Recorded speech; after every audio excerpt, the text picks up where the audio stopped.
Welcome back. In Pennsylvania, law enforcement is using artificial intelligence to enhance public safety. Officers are now wearing body cameras that let AI translate more than 50 languages to English in just a few seconds. Brian Sheehan tells us more. Language set to French. Listen as the body camera East Lansdowne patrolman William Shaley's wearing translates the conversation he's having with Abdu, who is speaking in his native French. What was taken? Qu'est-ce qui a été pris? Ma tablette était volée et quelques outils dans la voiture. My tablet was stolen and some tools in the car. The Axon Body 4 uses artificial intelligence to quickly communicate with speakers of about 50 languages. Each officer is individually assigned one, and that stays with them. That's their equipment. They take care of it. East Lansdowne Police Chief James Caden says the new technology is going to help enhance public safety by helping officers get critical information in a matter of seconds instead of waiting for a translator. I believe it's going to bridge one of the biggest gaps that we've ever had, and that is the very fundamental beginning principle of communications. It's good. It's helping a lot of person that can speak English very well, so they can communicate with police. Avez-vous vu quelque chose ou avez-vous des images de caméra? Artificial intelligence, or AI, seems to be just about everywhere these days and has been the subject of criticism. But Caden says using it for purposes like this could mean the difference between life or death. AI, as long as it's curated and managed properly, I believe can be a great tool. All right, we want to share a sweet story featuring man's best friend, a dog who led deputies to an elderly woman in need. Take a look at what happened. She never takes more than 10 or 15 minutes. It's almost an hour and a half. Where's the dog? Hi, baby. Where's your mama? Hi. I've got you, ma'am. Get you up, locator. Oh, hey, ma'am. Can you tell me what happened? Oh, can you tell me what happened? Are you okay?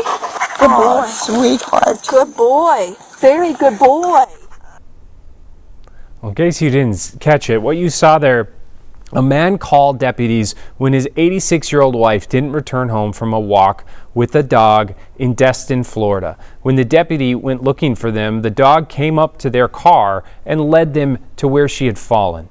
She told them the dog, Eeyore, is her son's, and he kept coming back to her. She was very proud to hear of his hero instincts. For 4 generations, the Larson family has farmed their family land. But at the prospect of a 5th generation, something was about to change. This afternoon, Michelle Beck and Audrey Russo team up for a special story and take you about an hour and a half northwest of the cities to Royalton, Minnesota.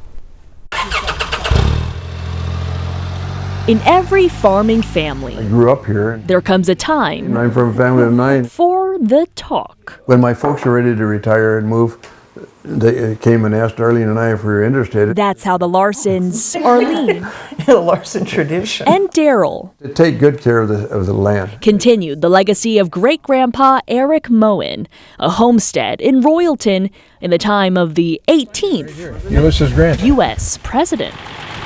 And so their kids and grandkids grew up on the land till it passed down the way it always had. I'm 76 and Arlene is 73, so she said our bodies are telling us it's time to turn this over to a younger generation. But when their daughters traded Longhorns for other lines of work, the farming Larsons were down I guess an end of an era for us. to the last 2.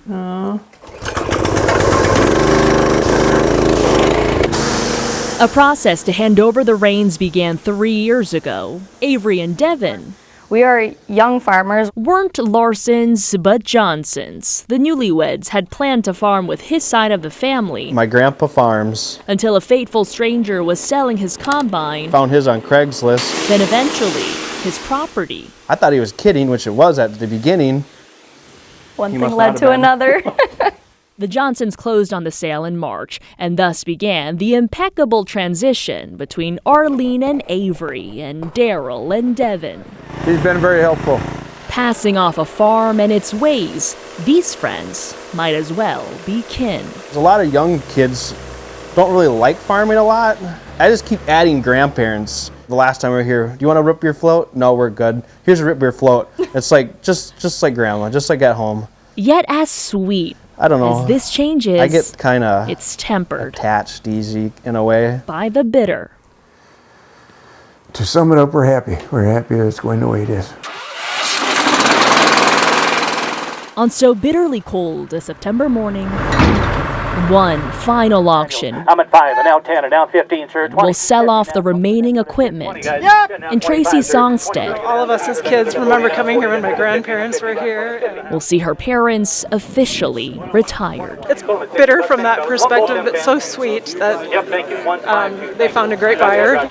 They're going. That's good. That's good. That's going good. It's good action. It's going good. Yeah, I am. Yeah. It's a little emotional, but it's good. Yeah. Let's give the Larsons a nice round of applause, folks. It's time that as they transition to retirement. The hardest part of letting go is behind them. We had a mother sow in each one of these pens. So now the Larsons look ahead. Their new home is just down the road. We're still learning. How lucky are the next in line that helping out I'll be available if I can. Yeah. is what farm families do. Right. Michelle Beck, That's true. KARE 11 News, Royalton, Minnesota. Stick with us. More news and weather's coming up after the break.